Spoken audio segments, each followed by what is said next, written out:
"The creek still runs clear," he wrote, "though the ground remembers."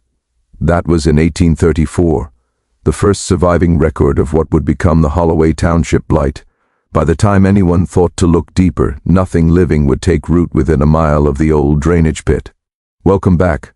Before we continue, like, subscribe, share. The Holloway Township archives preserve only fragments, letters, coroner ledgers, and one disintegrating church census from 1834 to 1879.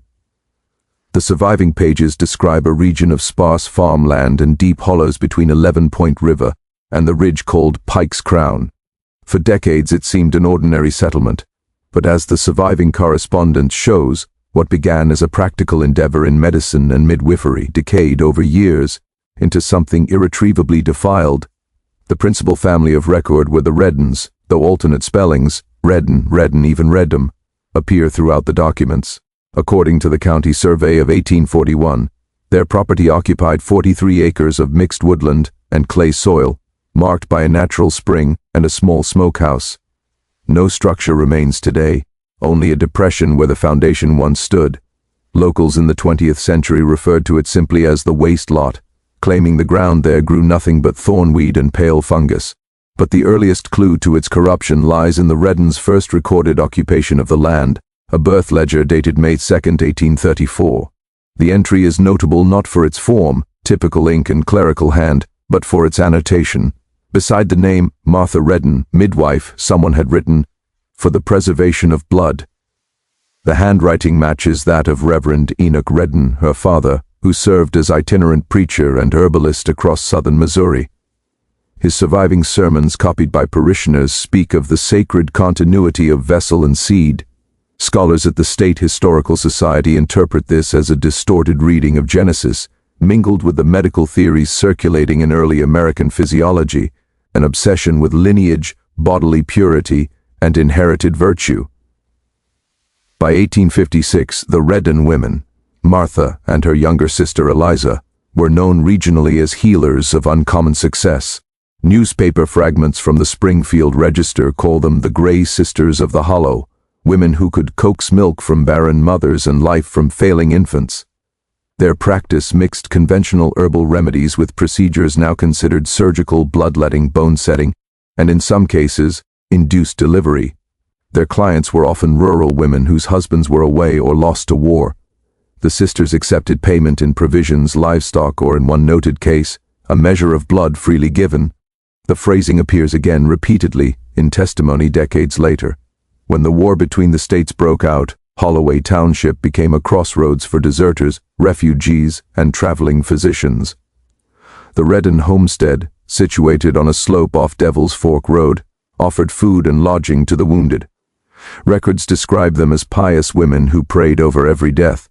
Yet one Union corporal, Eli Branton, wrote to his wife in 1864 that he slept uneasy in the shed, hearing voices under the floor and something stirring like a babe not yet named. His letter, recovered from military archives, ends mid-sentence. After the war, migration patterns thinned. Families drifted elsewhere, leaving the sisters isolated with a dwindling clientele. Yet county health reports show an increase in deaths attributed to wasting fever, primarily among travelers and unregistered settlers. Sheriff Amos Greer's 1871 notes mention rumors of improper dissections and unnatural sounds at the Redden place. He dismissed them as superstition. Only later, when personal effects began surfacing in the creek mud, buttons, rings, a child's shoe, did he reconsider. What makes the Redden story uniquely disturbing is not merely the vial, hence implied, but the precision of its documentation. A single book survived the eventual house fire, a ledger bound in rawhide, discovered in the county clerk's vault around 1892. The cover bore no title, but inside were rows of entries, each one in the same delicate script: arrival, date, application, result, disposition. The earliest dated 1869, the latest 1877. Historians initially assumed the book recorded patients treated by the sisters. Only when the pattern of applications corresponded with missing persons reports did the truth begin to surface. A later investigation, prompted by a graduate thesis in 1923, found Dr. Albright's coroner journals referencing the Redden remains, skeletal fragments exhumed from beneath the smokehouse floor. His notes, clinical and detached, identify multiple adults of varying ages, most showing healed fractures, inconsistent with accidental injury. One skull bore circular perforations, consistent with deliberate trepanning. Another had teeth extracted post-mortem, perhaps ritualistically. Though these discoveries belong chronologically to the later chapters of this tragedy, they illuminate the purpose that defined the sisters' work from the beginning, an obsession with perfecting life through its destruction. Their father's pseudo-theology had merged with emerging concepts of heredity. They believed, apparently without doubt, that corruption of the flesh could be purified only by selective conception, that by refining the seed, humanity might regain divine favor lost since Eden. In one of the preserved letters from Martha to a local physician, dated 1874, she writes, "The failures trouble me less now. Each time the body learns, the child that lives will not bear the marks of Cain. The tone is not madness, but scientific confidence, the language of experiment, not confession. Even before the arrests, the Redden property drew unease. Travelers along Devil's Fork Road told of a bluish vapor rising from the spring at night, accompanied by what they described as a woman's hum cut short. Others claimed to see pale infants swaddled and buried in the herb garden, though the soil showed no disturbance by morning.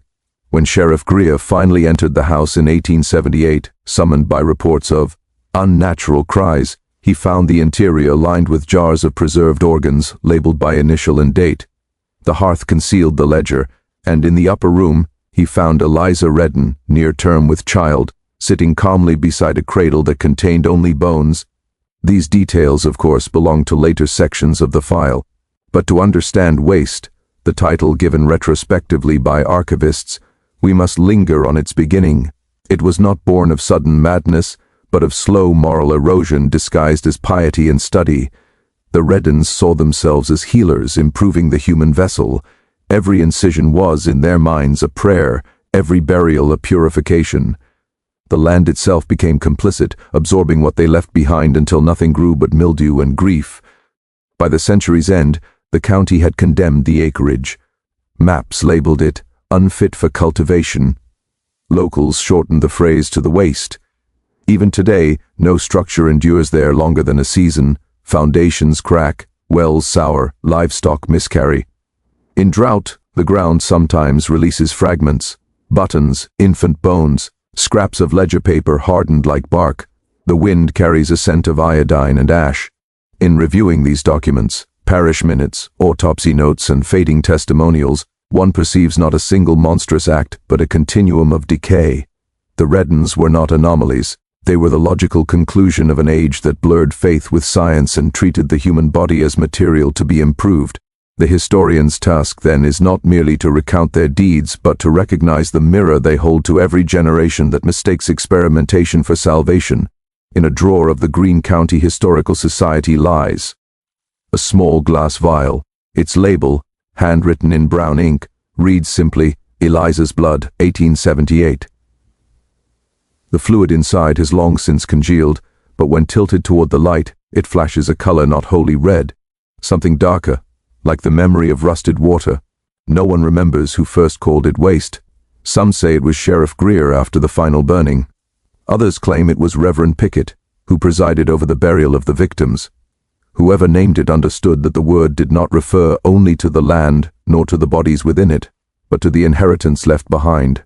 Waste of spirit, waste of mercy, waste of knowledge turned inward until it consumed itself. "I have seen how blood speaks," Reverend Enoch Redden once wrote, "and I have learned to listen." Those words, preserved on a scrap of parchment found years later in the pulpit ruins of St. Michael's Chapel, would become the cornerstone of understanding how belief curdled into practice. In early 1836, 2 years after the Redden family established their homestead along Devil's Fork Road, Holloway Township entered its brief golden age. The harvests were abundant, the river clear, and the small community began to attract settlers from further north.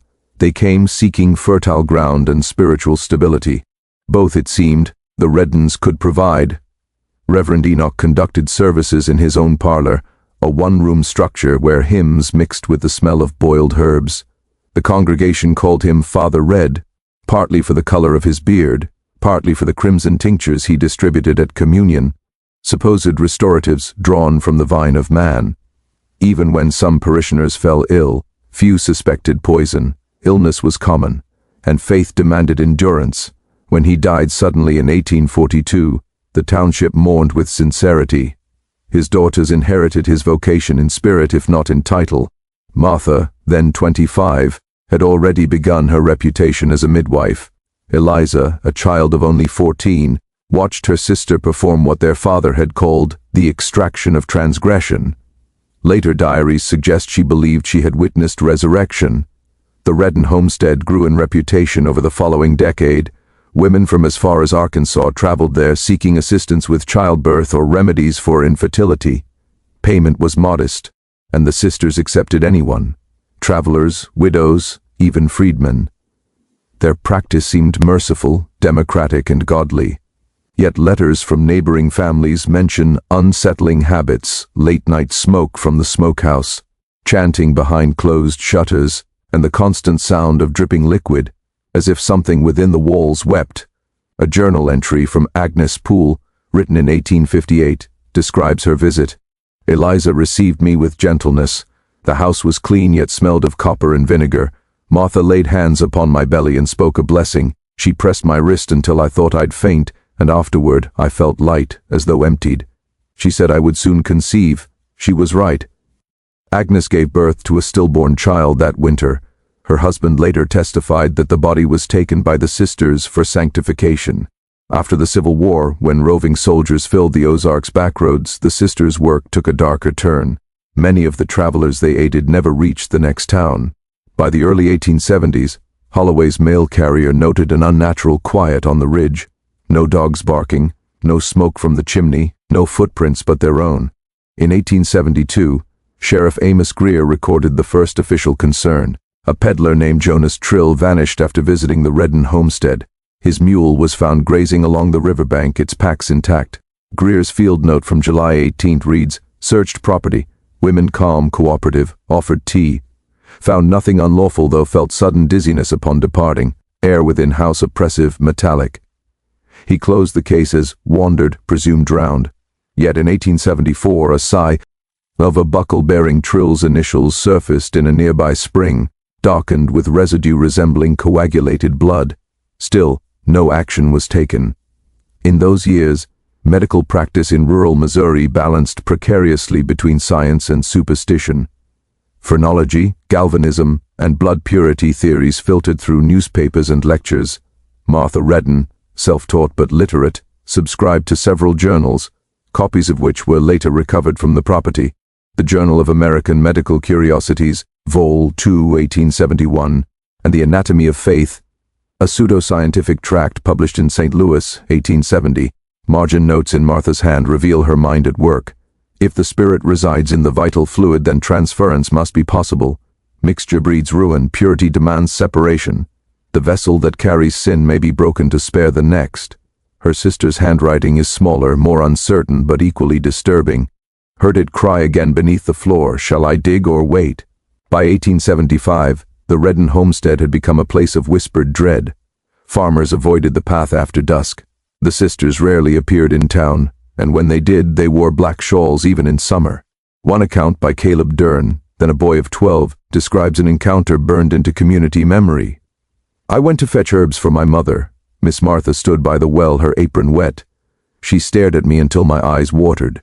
Behind her, something in the bucket moved. I ran." It would be easy, with the benefit of hindsight, to dismiss such recollections as the exaggerations of frightened townsfolk. Yet nearly every surviving witness describes the same physical sensation upon approaching the property: pressure in the ears, a metallic taste, a feeling of being watched from beneath the ground.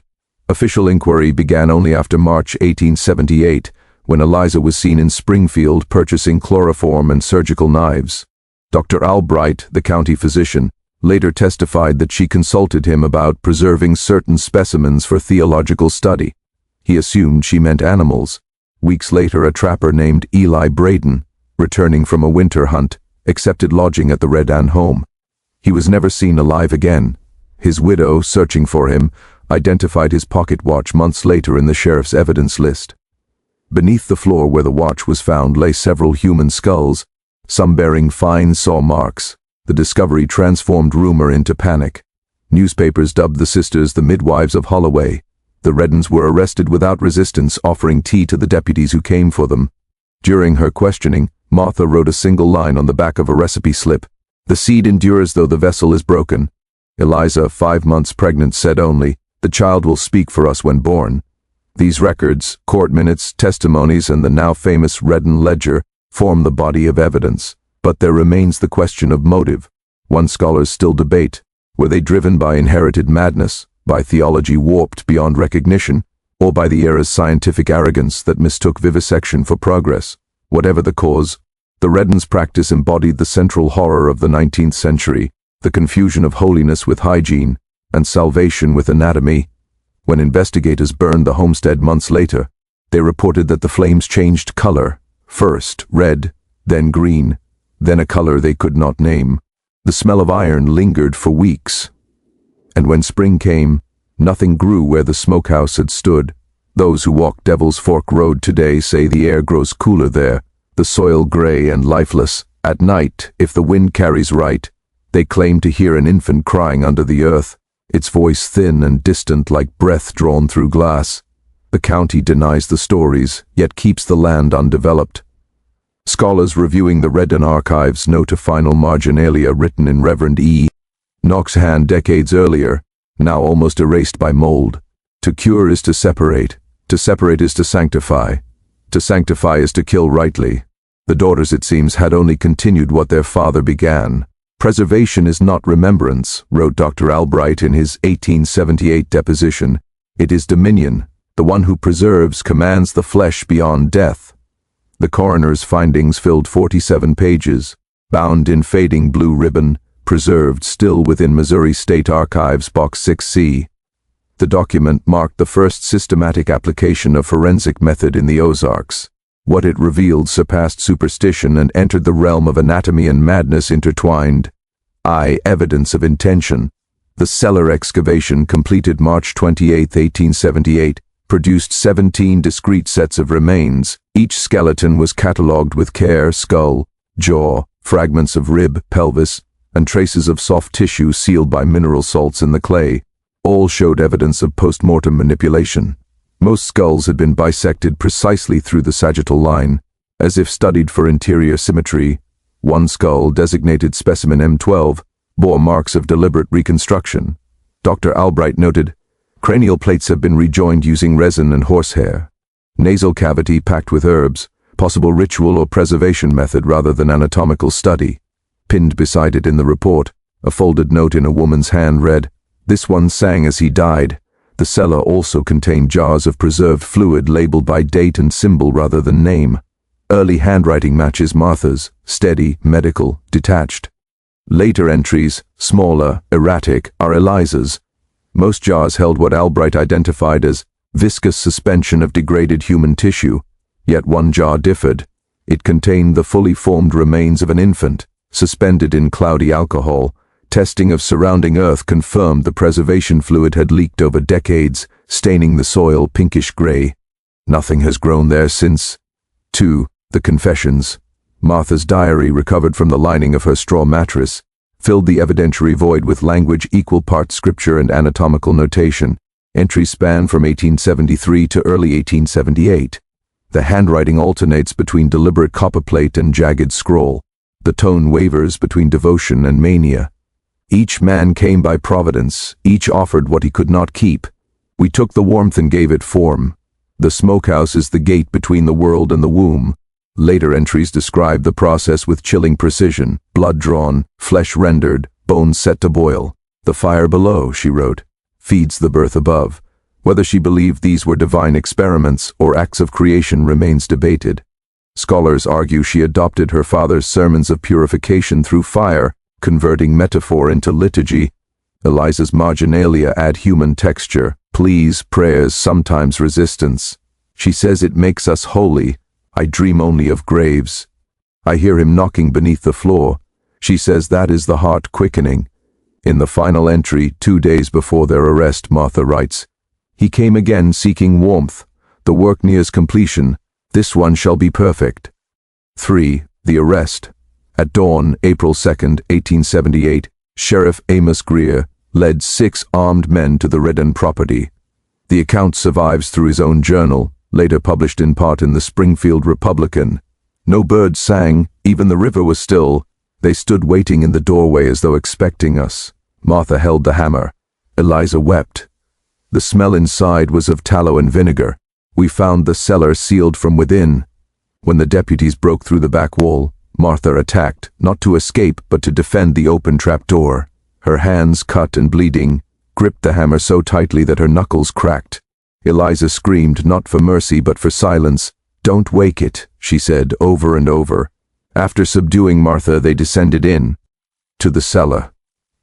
What they found was not storage but theater, the flat birthing stone, the 2 open graves, and beside them, the infant jar still warm from lantern heat. Greer's record concludes with a curious line. "The air moved as though the place still breathed." I-4, the pregnant one. During transport to the county jail, Eliza clutched her abdomen, muttering that the child would speak when the time came. Her pregnancy was 7 months along, though she appeared nearer 9. Dr. Albright's medical notes describe gross abnormalities of the abdominal contour and heartbeat irregular, at times absent. Incarceration logs kept by Deputy Thomas Greer record Eliza's nightly hymns. Other prisoners complained of hearing an infant's whimper from her cell, though no child had yet been born. Her food was left untouched. She whispered to her belly, calling it our atonement. Martha, conversely, displayed unnerving composure. Mute or silent for hours, she quoted scripture by heart, "The Lord taketh his tithe." Asked to name her victims, she refused, stating only, "Each offered freely." Public sentiment turned violent. Crowds gathered outside the jail demanding immediate execution. Only the intervention of Reverend Amos Lyle, circuit preacher and longtime opponent of the Reddens, prevented lynching.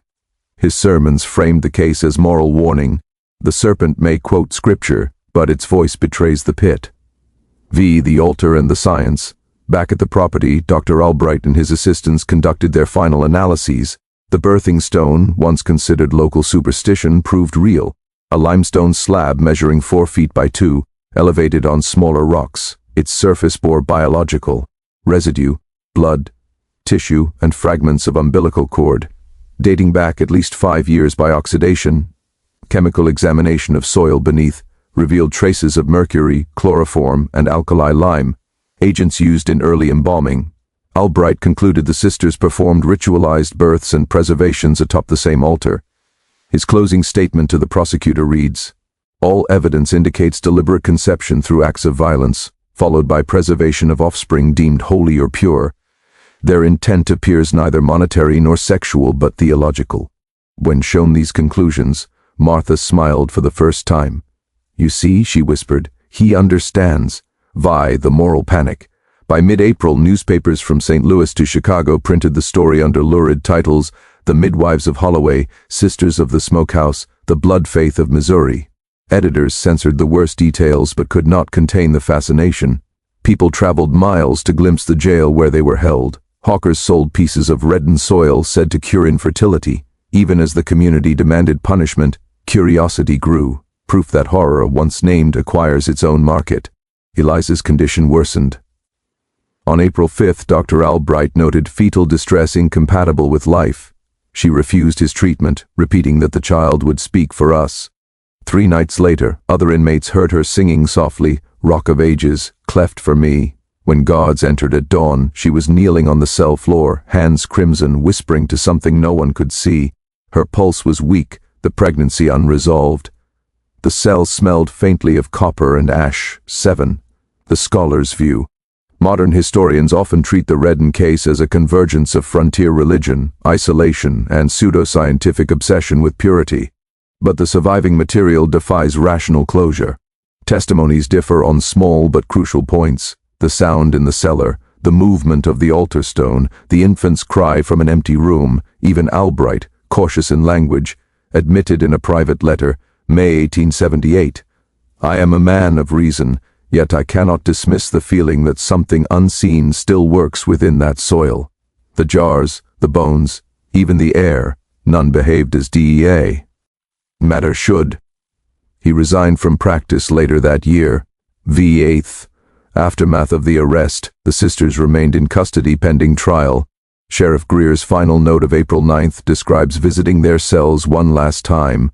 Martha, her throat scarred from her own attempted poisoning, wrote instead of speaking. On a scrap of muslin she scrawled, "The child is not gone. It waits." The muslin was kept as evidence, though no child was ever recorded as born. Outside, the townsfolk avoided the homestead ruins. Some claimed to see smoke rising from the ashes at dusk, though the fires had been extinguished weeks before. No birds nested in the trees surrounding the property that summer. The soil remained gray. When it rained, the runoff stained the river red for 3 days, from mercy to method, from belief to butchery. Such was the arc of the Redden line. Their conviction, soon to come, would close the human story. But what they awakened, or believed they awakened, was less easily contained. The days following Eliza's collapse passed in slow, choking silence within the Oregon County Jail. The guards avoided her cell unless required, whispering of the chill that seemed to seep through the stone walls from her corner. Whispered, not in flesh but in breath. Her final words, recorded by the deputy, were a simple prayer. "Mother, forgive me for keeping the fire too long." She died before dawn, her body strangely light, as though something within her had been taken. When Martha was told of her sister's death, she stared at the wall for a long moment, then smiled faintly. She was always the weaker vessel, she said, but her faith was pure. She asked to see the body, a request denied by the sheriff. That night she tore a strip from her prison shift and braided it into a circle, wearing it around her wrist. The guard who witnessed this claimed she whispered a blessing over it in a voice not her own. The coroner's report on Eliza's remains noted unprecedented internal deterioration. Her organs were partially liquefied, as if decomposing from within. No trace of the fetus could be located. Albright burned his notes the following week, writing in his personal journal that he would not carry that knowledge into any new dawn. Outside the jail, the town changed. Livestock miscarried without cause. Wells turned brackish. Several families left for Arkansas, swearing they heard a newborn's wail drifting across the fields each night. The Redden property was fenced off by order of the county court, but vandals kept breaking through, stealing pieces of the birthing stone or digging shallow holes in search of treasure. None found anything worth keeping. The soil beneath the cellar remained wet long after summer began, and nothing grew there. Martha's trial was set for June, but it never occurred. On May 3rd, the jailer opened her cell to find her seated upright on the cot, eyes open, unblinking. She had tied the same braided cloth around her throat, though not tightly enough to cause death. The physician ruled it heart failure brought on by malnutrition, yet witnesses swore that the faintest smile lingered on her lips, and that her body was still warm hours later, long after rigor should have begun. She was buried in the pauper's field behind the courthouse. The preacher refused to perform full rites. During the service, a sudden wind rose from the west, scattering dust across the mourners. The sound, several recalled, was not unlike a child's first cry. Within a year, the farmhouse collapsed under its own weight. The foundation sank into the wet earth. Locals avoided the site, calling it the waste, land that devoured anything placed upon it. Even now, in some county records, the coordinates remain marked with a blank space. Those who visited say the ground still bears a faint smell of smoke and brine, and that sometimes, in the hour before dawn, you can hear soft knocking beneath the soil, like a hammer striking bone far below. In the autumn of 1878, following the official closure of the Redden case, Dr. Edmund Albright submitted a private memorandum to the Missouri Medical Board. The document, classified for decades under the heading Anomalous Obstetric Phenomena, Oregon County, was never formally published, though fragments surfaced later in his estate papers. In those pages, the doctor confessed that what he had witnessed extended beyond the limits of ordinary pathology, and that the child, if it had existed at all, had displayed properties inconsistent with human gestation. Albright wrote that, compelled by conscience and curiosity, he had returned to the burned remains of the Redden homestead in late October. The ash still smelled faintly of lime and decay. Near the site of the smokehouse, he discovered hardened soil shaped like a shallow basin. its surface smooth as glass. He chipped away a small fragment and found beneath it a thin layer of dark residue, unlike any known mineral, sticky to the touch, warm despite the frost. He sealed it in a jar, marking it Sample 4A, Residuum, Furnace Pit. His journal from that same week grew increasingly disordered. He complained of headaches, vertigo, and an intermittent noise, as though from side the ear, a soft tapping, rhythmic, suggestive of pulse. He described waking one night to the smell of iron and discovering his bedclothes damp, though there was no wound upon him. The sample, he wrote, persists in emitting warmth and faint motion. I believe it remains alive in some manner of speaking. By November, Albright had arranged a discreet meeting with Professor Thaddeus Klenn from St. Louis College of Physicians. Klenn's letter of response survives in archives. My dear Edmund, if your account is true, you are not describing any known pathology, but rather a misbirth of metaphysical nature. Dispose of the specimen at once. Seal it within running water. Albright did not. Instead, he carried the jar to his laboratory behind the general store in Thomasville, where he kept it beneath a bell jar beside other medical curiosities. The town children called the place the Doctor's Museum. For weeks afterward, patrons complained of a low hum that seemed to rise from the cellar floor. When Albright died of apoplexy in February 1879, his assistant, Henry Frey, was tasked with cataloguing the estate. Frey noted in his log that one jar was missing, 4A Residuum Furnace Pit. Around the same time, reports surfaced of livestock stillborn near the old Redden property. Calves emerged hairless, with fused jaws. Pigs were born without eyes. The midwives who examined them whispered that the curse had not ended with the women's deaths. Some said the ground had learned to imitate creation. The state authorities ordered a second survey of the site, led by Sheriff Holloway, who had overseen the original investigation. His field journal, preserved in the county archive, records a discovery of irregular cavities beneath the foundation, perhaps root hollows, perhaps not.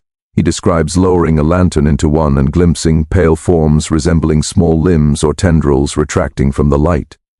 The entry ends abruptly. Flame extinguished, sulfur odor. Men refused to continue. The following spring, heavy rains collapsed part of the ground where the cellar had been. Local boys who approached claimed to see a faint red glimmer like coal beneath the mud. One of them, 14-year-old John Peter Wyatt, fell ill the next day with fever and delirium, muttering about the small hand that touched mine. He died within the week. His mother buried him beside the north fence, where the soil never settled level again. Decades later, in 1924, the state attempted to construct a new road through the same valley. During grading, workers uncovered charred fragments of brick and bone. The foreman, ignorant of the site's history, sent samples to Jefferson City for examination. The laboratory report classified them as human remains, female, adult, signs of exposure to sustained heat exceeding ordinary combustion. The road project was halted indefinitely when 2 of the crew vanished overnight, leaving their tools embedded upright in the clay. The locals insisted the waste had claimed them. Among Dr. Albright's surviving papers is a final note, unsigned and undated, perhaps written in his last weeks. It reads, "The mother perished, but the process endures. It is neither birth nor decay, but a third condition, for which no word exists. The earth itself seems complicit, a vessel willing to gestate what heaven and hell alike would refuse. I fear the seed did not die, but entered the soil, awaiting new flesh to host its speech. Modern historians often dismiss these accounts as folklore derived from the notorious Redden midwives case. Yet a few researchers in regional medicine have remarked upon an unusual cluster of congenital disorders recorded in Oregon County over the next century. Abnormal cranial sutures, fused ribs, and cases of unclassified tissue growth within otherwise healthy infants. The medical archives show that each occurred within a 10-mile radius of the former homestead, though the land remains officially unmarked, Old Residence STI. LL tell of nights when the wind carries a low humming from the valley, a sound that vibrates through glass panes and unsettles livestock. They call it the doctor's jar, claiming it never broke, only sank deeper, feeding the soil with its warmth. And some nights, when the mist hangs low across Devil's Fork Road, travelers say they see a dim red light flickering beneath the mud, as though something buried long ago continues its slow, patient beating, like a heart waiting for its next host. By the third week of May 1878, Dr. Alwyn Carraway's laboratory in Springfield had become the reluctant repository for what he termed the unholy collection.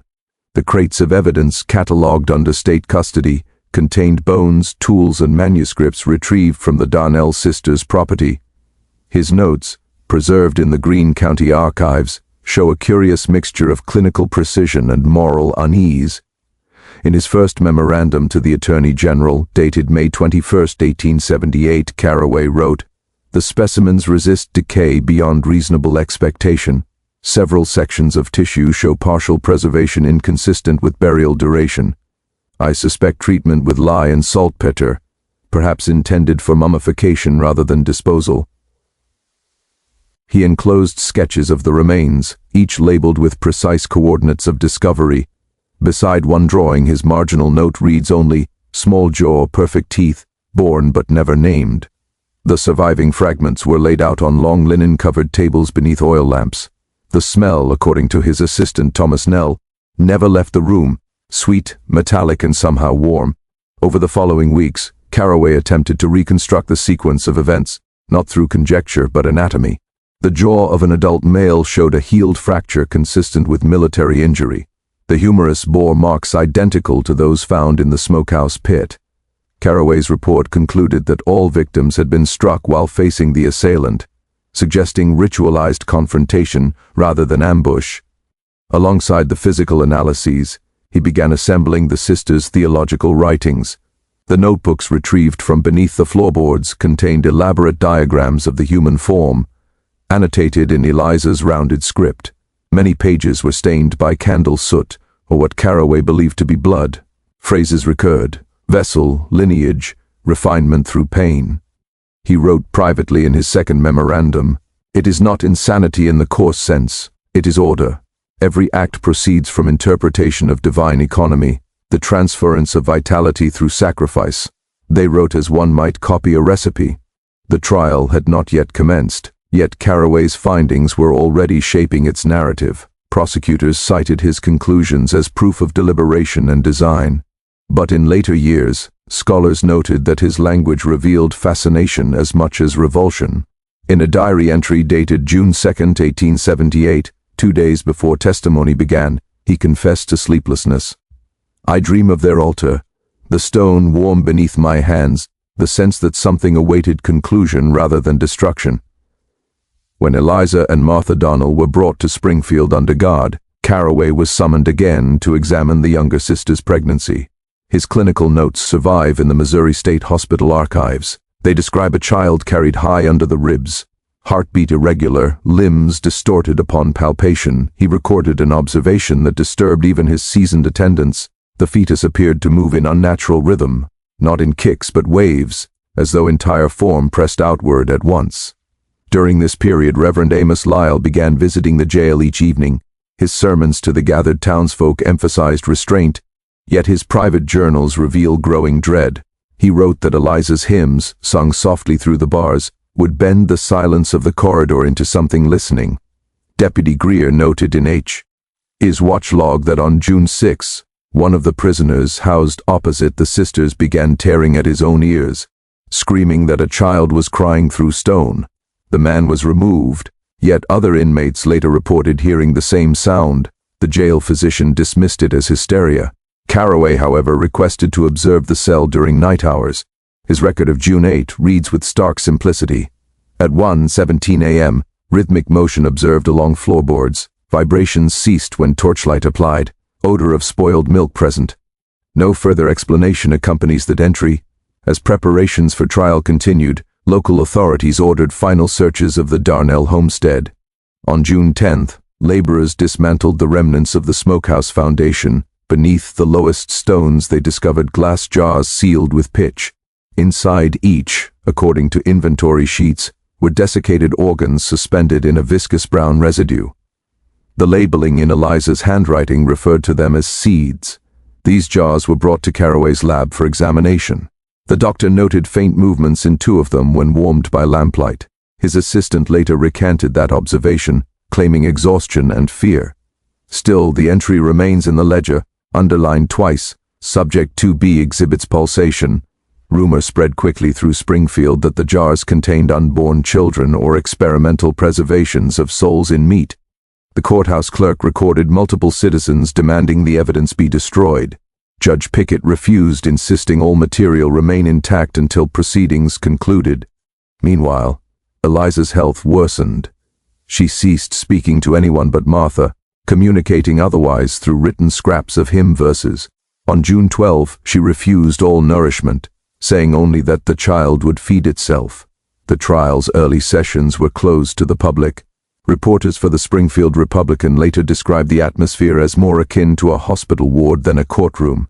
Testimony alternated between physicians, sheriffs, and townsfolk, each adding detail to the mosaic of horror in one surviving newspaper proof. Never printed but preserved among Carraway's personal effects, the headline reads, "Purity Through Rot, the Gospel According to the Darnell Sisters." Beneath, a note in the doctor's hand, "They saw death not as ending but as refinement. We mistake their doctrine if we imagine madness alone." By the end of June, the evidence was overwhelming. Still, the sense of closure eluded those involved.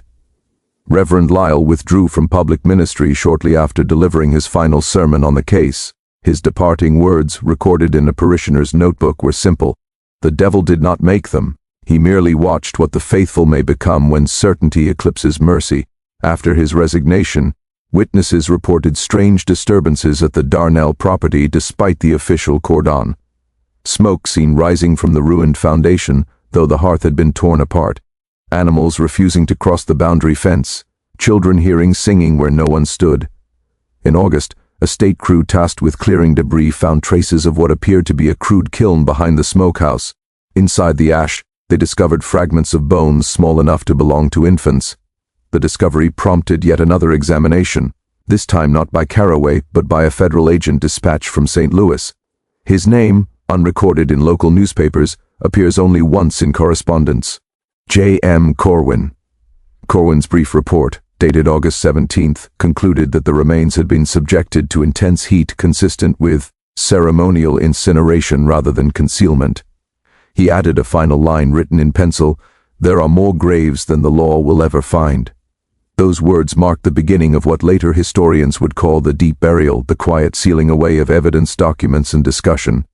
The state ordered L biological materials destroyed after sentencing, though records suggest at least one crate from Carraway's laboratory was never returned to official custody. In 1912, an inventory of unclaimed property at the University Medical School listed one unmarked wooden chest, contents presumed anatomical. The chest vanished before inspection. The Darnell name, however, persisted, spoken in warnings and folklore across southern Missouri. Mothers threatened unruly children with the sisters' fire. Hunters swore that near Devil's Hollow the air smelled faintly of salt and milk. Even today, descendants of those who served on the jury report dreams of infants crying from beneath river stones and of a woman humming the refrain of Rock of Ages just beyond hearing. And though the Darnell farmstead was long burned to its foundations, aerial photographs from 1972 show a circular depression at the site, unnatural in formation, white as bone in the spring light. In the margin of one surviving copy of Carraway's papers, an anonymous later hand had written in fading ink, "We buried the jars deep. We prayed the lids would hold." The official dissection reports prepared between April 18 and May 2, 1878, remain among the most disturbing records ever filed in Howell County archives. Each page bears the brittle smell of formaldehyde and the faint brown halo of water-damaged ink. The handwriting is meticulous, angular, almost clerical, suggesting that the author, Dr. Nathaniel Hurst, sought to preserve distance from what his eyes recorded. Yet within the restraint of his diction, horror leaks through like blood between gauze. Hurst's first memorandum, dated April 19th, begins with a note on procedure. "I have undertaken examination of remains removed from the pit at the Barlow homestead under direct order of Sheriff Clemens and Judge Pickett. All operations conducted with witness present to ensure transparency. Atmosphere of excavation unusually oppressive. The earth retains odor beyond simple decay." His description grows clinical, cataloguing each specimen. Subject A, adult male, cranium shattered posteriorly. Subject B, infant, unsexed, partial remains. But by the third page the language falters. The physician's pen stutters into fragments. Not natural fractures, deliberate, each blow precise, purpose unclear, ritual or experiment. In the margins of one sheet, someone, likely Sheriff Clemens, has penciled the words, "They knew what they were doing."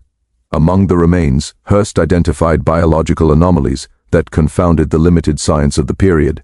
The infant bones bore curvature and mineral deficiencies inconsistent with malnutrition alone.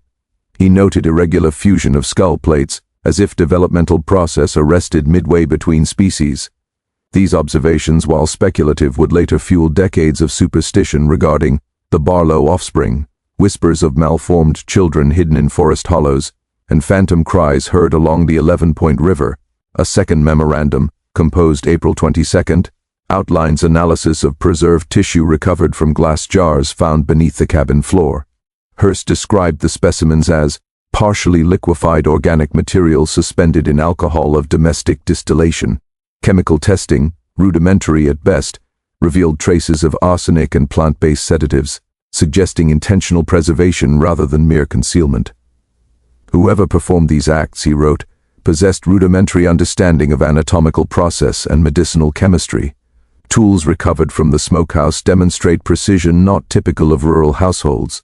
One paragraph, underlined in faded blue pencil, reads, "Specimen F contains fragment of vertebra and attached ligament. Embedded within tissue are filaments of coarse hair and unidentified resinous matter. Possible evidence of amalgamation experiment. Attempt to combine human and animal substance through unknown means. Though modern scholars interpret this as contamination from burial, contemporary readers seized upon it as proof of the sisters' alleged witchcraft."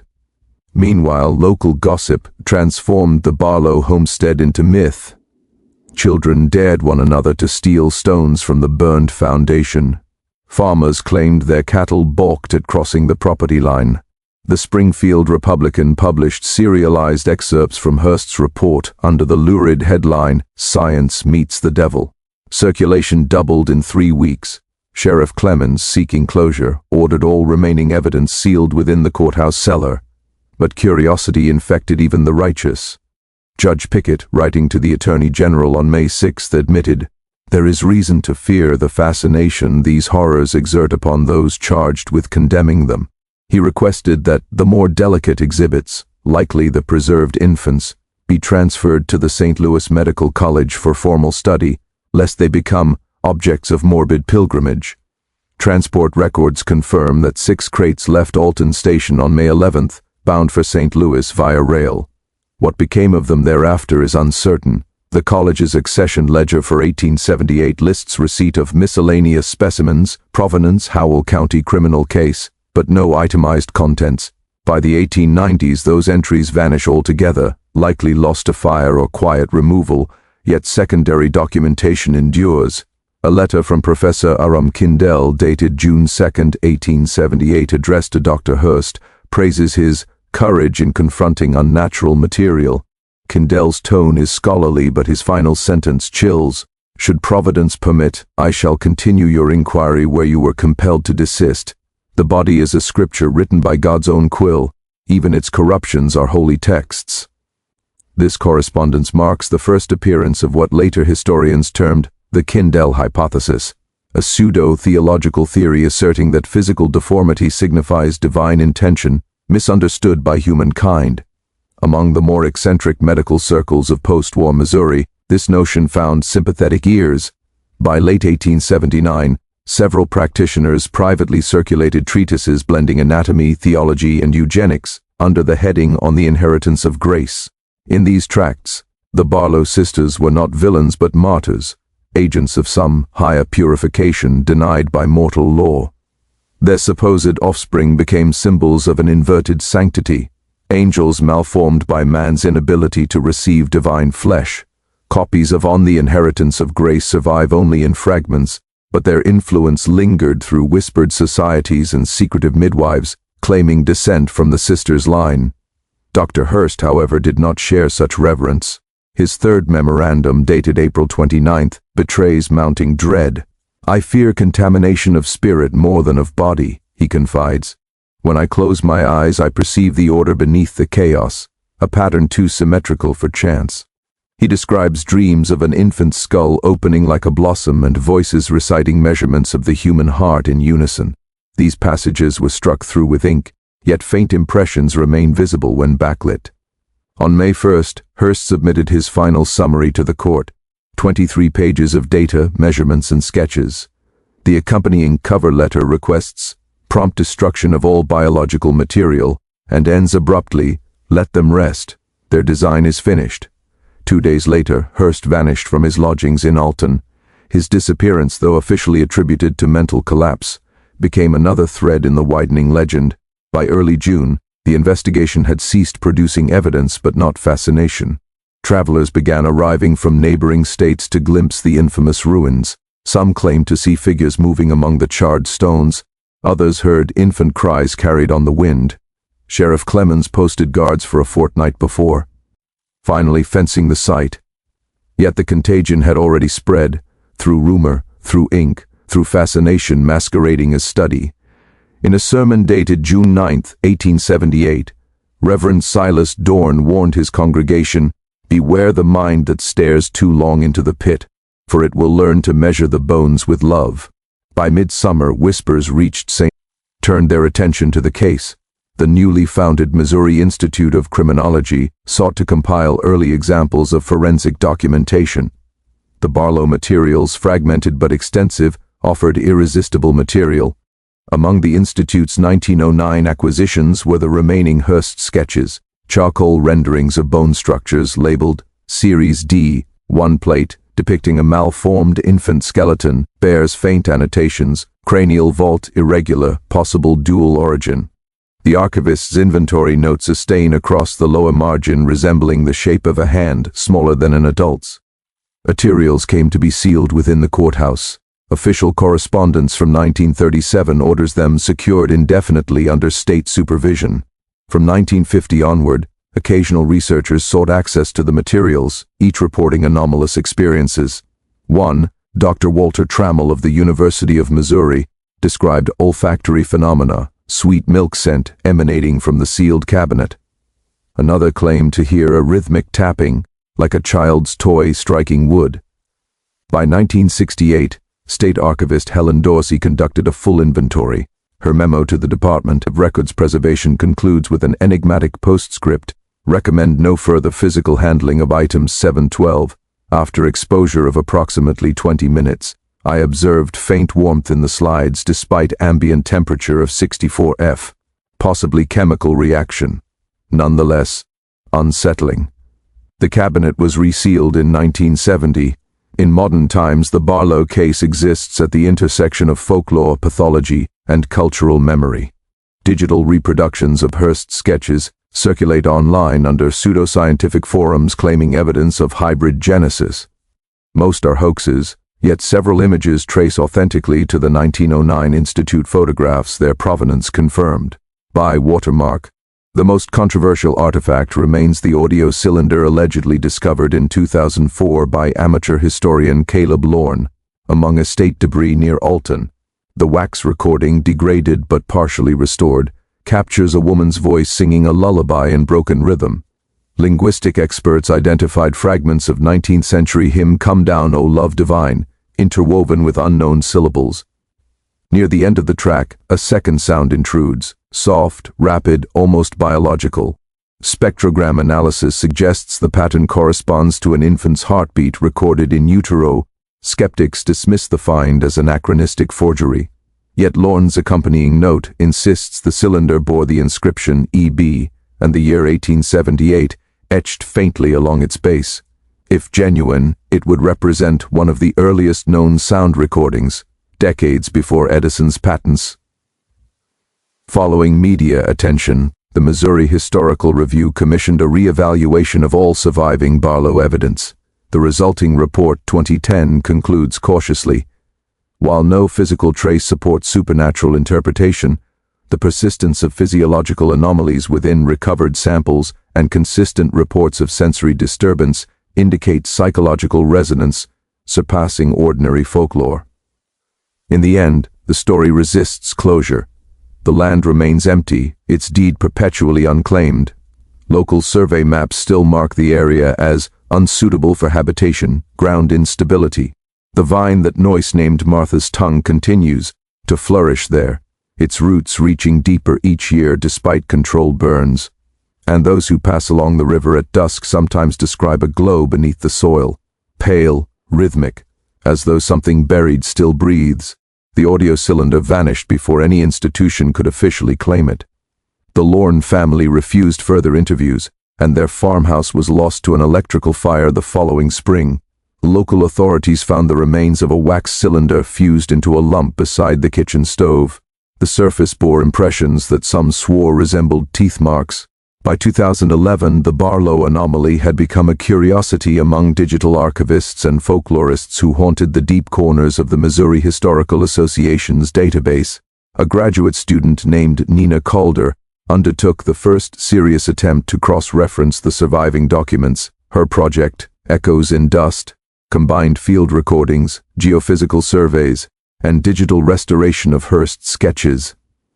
Calder's preliminary report, presented at a regional history conference in Springfield, caused quiet unrest. Her PowerPoint slides, plain black text on white, contained infrared photographs taken at the original Barlow P. property. Beneath the surface image of scrub and stone, the thermal layers revealed a distinct pattern, concentric spirals of heat emanating from the center of the field. One attendee described the pattern as resembling a fetal ultrasound frozen into the land. Calder dismissed supernatural explanations. She proposed that buried lime, char, and mineral deposits from repeated burnings created chemical reactions that mimicked living warmth. But the rumor spread faster than her data could contain it. Within weeks, paranormal forums reproduced her slides, adding red circles and captions, "Heartbeat of the Hollow." After her presentation, Calder's supervisor noted changes in her demeanor. She complained of persistent low-frequency sounds in her dormitory, described as a heartbeat heard through soil. The campus maintenance department recorded no vibration source. Her final field notebook entry, dated November 14, reads, "The pattern shifts nightly as if something beneath is stirring. Soil samples show biological fluorescence when exposed to breath. The air smells faintly of milk." She withdrew from the program shortly afterward. Her whereabouts remain unverified. The Institute reopened the sealed evidence cabinet in 2015 for preservation digitization. The team used gloves and full containment protocols. Within minutes, condensation formed inside the cabinet despite controlled temperature. Technician logs describe a humid odor and static interference on digital scanners. A recorded note from lead archivist Michael Hayes. Slide 9 produces pulsing distortion when imaged under LED. Frame flicker rate corresponds to 72 beats per minute. The archived video of the procedure is standard until the 30-second mark, where the camera image collapses into rippling lines. The audio track continues alone, faint humming, then a child's sigh. Analysis determined the distortion originated inside the cabinet microphone housing. Hayes resigned the following week, stating, "I no longer trust the stillness of objects." His resignation letter was filed without explanation. The land itself became the focus of renewed surveys after a 2017 flood exposed parts of the old foundation. Photographs show white fragments scattered along the bank, later identified as calcium conglomerates, though some possessed marrow-like striation. Geologists noted that the fragments arranged themselves in near-circular outlines, as if washed into position by more than chance. In June, drone footage captured mist rising from the central depression at dawn. The vapor moved irregularly against wind direction, coiling downward rather than lifting. Environmental sensors recorded low-level electromagnetic pulses, synchronized at half-minute intervals. Local residents again reported livestock miscarriages and crop blight. County supervisors proposed fencing the site permanently. The vote failed after a dispute over historical preservation funding. That autumn, a visiting documentarian named Liam Prothero began filming a short series titled Buried Faith, Unhealed America. He intended one episode on the Barlow sisters. His recovered footage, released posthumously in fragments, contains interviews with surviving witnesses, including an elderly man identified only as Calder's uncle. The man leads the crew down a wooded slope, stopping beside the exposed stones. In the raw audio, Prothero can be heard asking, "Is this where they hung the sign?" The old man replies, "No, this is where they dug it up." Wind interferes, but a second voice murmurs something indistinct. Female, low, close to the microphone. The transcript labels it unidentified whisper. Later frames show Prothero alone, kneeling beside a shallow pool. The water shivers without visible cause. He says softly, "It's breathing." The footage ends with static. His vehicle was discovered miles away, engine running, camera missing. By 2020, the state closed public access to the area, citing ground instability and UN remediated contaminants. Unofficial visitors continue to post night vision videos online, each claiming evidence of movement beneath the soil. Some show small luminous motes weaving patterns like pulse tracings. Historians remain divided between pathology and myth. A few suggest that the sisters' rites coincided with regional outbreaks of ergot poisoning, which might explain hallucinations and reproductive malformations. Others point to genetic drift within isolated communities. The material evidence, however, preserved tissue slides, anomalous soil readings, the persistent warmth of sealed glass, resists simple explanation. In 2023, archivist Dorsey's successor reopened the old Institute ledger to catalog digital holdings. Page margins, once clean, now displayed faint imprints, rounded, oily ovals, matching fingerprints far too small to belong to adults. The technician noted them but did not clean the page. By morning, the marks had multiplied, spreading like condensation rings across the ink. When asked whether to close the collection, the board declined. They deemed the materials of cultural significance. The cabinet remains in the basement, locked, humming faintly when the power flickers. Those who've handled the case firsthand describe an odd sympathy growing from study, a gentle ache behind the ribs, a need to protect something unseen. They dream of warm light and the smell of iron. Some wake to find dirt beneath their nails. No formal investigation has confirmed any hazard, yet the Institute now mandates all archivists, pregnant or nursing, avoid the lower storage wing entirely. Unofficial policy calls it the nursery, and if you press your ear to the concrete wall in quiet hours, they say you can still hear a soft, uneven pulse beneath the floor, keeping time with your own. The archive room was colder that night than it should have been. I had left the thermostat steady, yet frost clung to the glass of the specimen cases, veining them like spider silk. The custodial ledger shows it was October 29th when I finished cataloging the Holloway collection. The lights hummed as if struggling to stay alive. Every sound, paper shifting, breath, the metallic click of a pen, seemed amplified beneath the vaulted ceiling of the State Historical Annex. At 10:17 p.m., I opened Box 12B. The air that escaped had the odor of lime and something sweeter, almost floral. Inside were the last materials from the Gable sisters' case, a collection of anatomical sketches, Reverend Amos's sermon fragments, and a sealed vial marked EB. The wax was blackened with age but unbroken.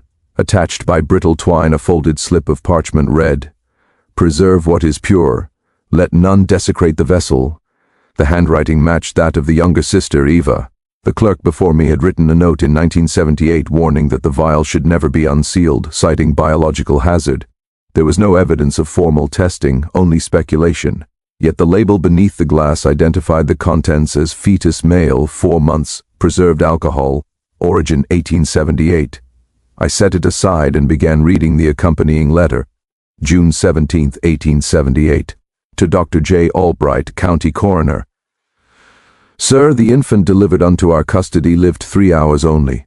The deformities were beyond earthly repair. Its head bore an unnatural ridge, the eyes unfused. The mother claimed it spoke. Witnesses deny this, though all confess hearing some small sound before it expired. The corpse was placed in your keeping for instruction. God preserve us all. The signature was Sheriff Holloway's own. That note was not in any published report. Its existence had been scrubbed from the case record, perhaps deliberately.